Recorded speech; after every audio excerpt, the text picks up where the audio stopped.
हमारे ऊपर प्रभु की कृपा है ये हम कैसे पहचाने। ये 8 लक्षण प्रकट होने लगते हैं जिसके ऊपर प्रभु की कृपा होती है। हमारे ऊपर प्रभु की कृपा है ये हम कैसे पहचाने, तो ये 8 लक्षण प्रकट होने लगते हैं जिस पर हरिजू की प्रियाजू की कृपा है। पहला, घोर अपराध करने वाले के प्रति भी दया की भावना, शांति पहला लक्षण है। भाव में भी पहले शांत भाव है। हमारे ऊपर श्री हरिजू की कृपा है, इसकी पहचान ये 8 लक्षण। पहला, शांति, अर्थात घोर अपराधी के प्रति भी गुस्सा ना क्षमा करना, ये हरि की कृपा का लक्षण है। देख लो भाई, घोर अपराधी शब्द तो जाने दो, जरा सा प्रतिकूल हो जाए तो लाख समझाओ पर भ्रकुटी तनी रहती है। भला ऐसा है? अपराधी पर भी क्षमा का भाव होना, ये हरि कृपा पात्र में ही होगा, अन्य में नहीं। तो अगर अपने हृदय में ऐसा लगे कि ऐसा नहीं है तो हरिजू से प्रार्थना करनी चाहिए कि कृपा करो, मेरे में सामर्थ्य आवे। दूसरा, अनुसूया, वो किसी भी के प्रति कभी भी कोई दोष दर्शन ही नहीं करेगा। दोष कथन, दोष श्रवण की तो बात जाने दो। अनुसूया, दूसरों के गुणों में दोष ढूंढना ये नहीं होता। हरि कृपा पात्र में ये नहीं होता। ये सब भजन के नाश करने वाले, जैसे पहला अपराधी पर क्रोध कर देना, तो माया ने भेजा इसीलिए था कि तुम्हारे साथ व्यवहार ऐसा करे कि तुम क्रोध करो। क्रोध करोगे तुम्हारी ऊर्जा शक्ति नष्ट हो जाएगी, अध्यात्म में जो चलने की थी। और कहीं तुमने संकल्प कर लिया तो भजन शक्ति नष्ट हो जाएगी। तो अगर भजन बल है तो गया, जरूर उसको दंड मिलेगा, पक्का मिलेगा, 100% मिलेगा, लेकिन आप खाली हो गए।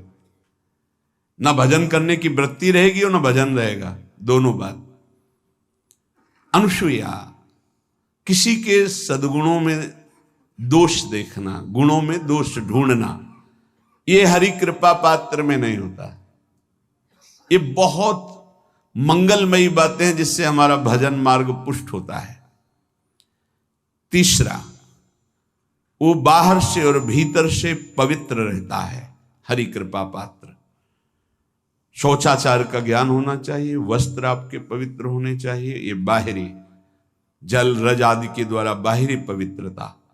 और निष्कपटता, निश्चलता, सत्य भाव, ये अंदर की पवित्रता है।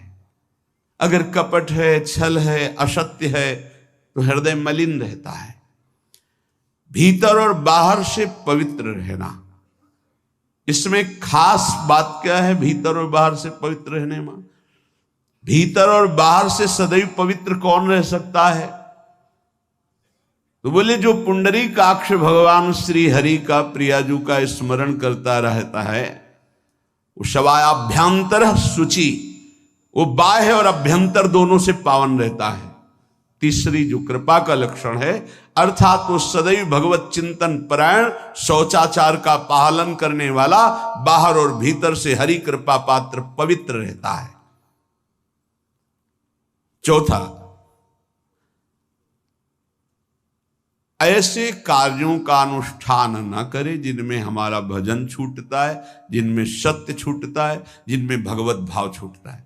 जैसे आपके ऊपर कृपा हुई, आप भगवत मार्ग में चल रहे हैं, अब आप ऐसे संसारिक कार्यों का अनुष्ठान कर रहे हैं जिनमें आपकी चित्तवृत्ति बिल्कुल भगवत विमुख हो रही, तो जीवन का लाभ क्या होगा? लाभ तो है भगवत स्मरण सहित। जैसे कल एक ने प्रश्न किया कि मैं खाता तो नहीं हूं लेकिन मांस के दुकान में मांस बेचता हूं, होटल आदमी, क्या उचित है? ये उचित कैसे हो सकता है?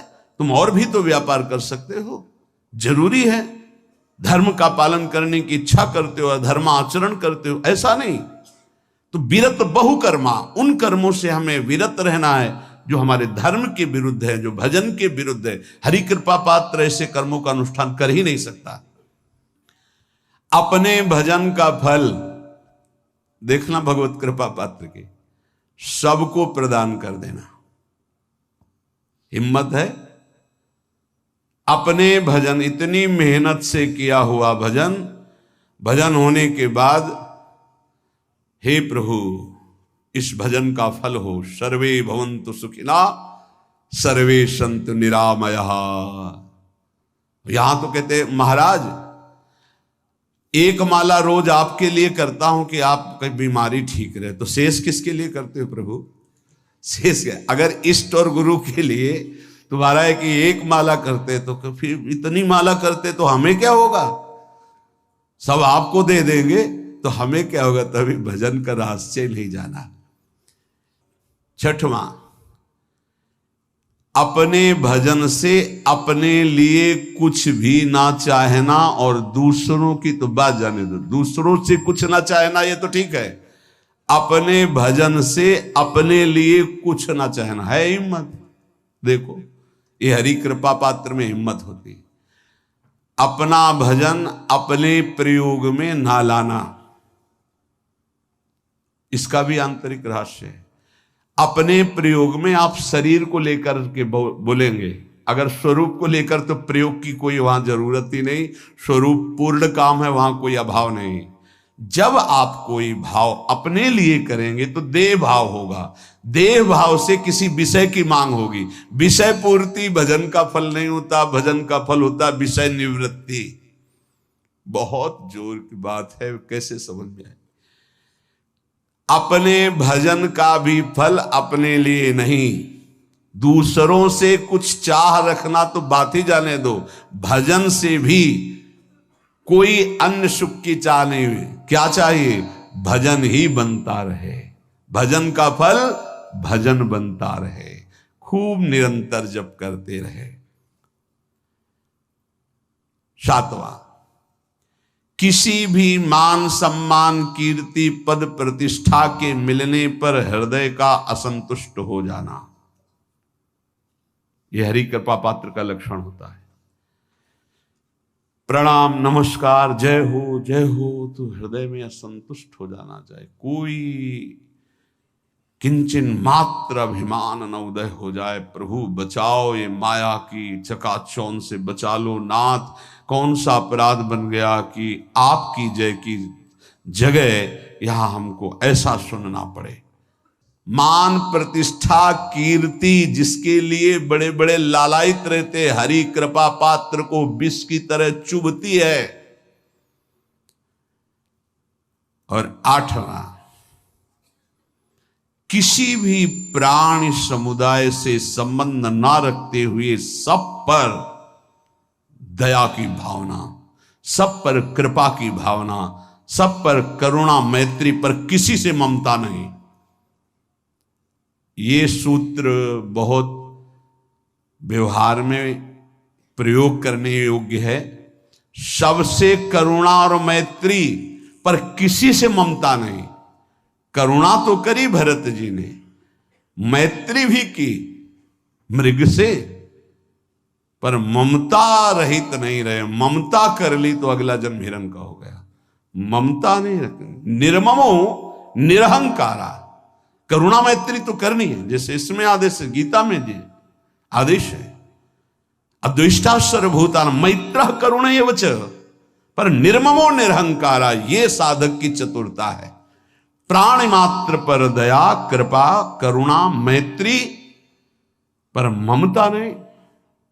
ममता किसी से, और यहां करुणा मैत्री ये तो गायब हो गई, केवल ममता रह गई है।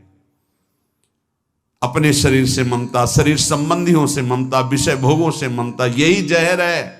संबंध में ये ममता ही जहर है, विचारों में अहंकार जहर है, कर्मों में ये आसक्ति जहर है। इसी जहर को मिटा दे तो जीवन मुक्त महापुरुष कर्म करते हुए, विषय सेवन करते हुए, वार्ता करते हुए, विचार करते हुए, बिल्कुल जहर रहित उसका जीवन हो गया। तो ये 8 बातें हरि कृपा पात्र में होती हैं, इनको बार बार सुनना और हृदय में धारण करना।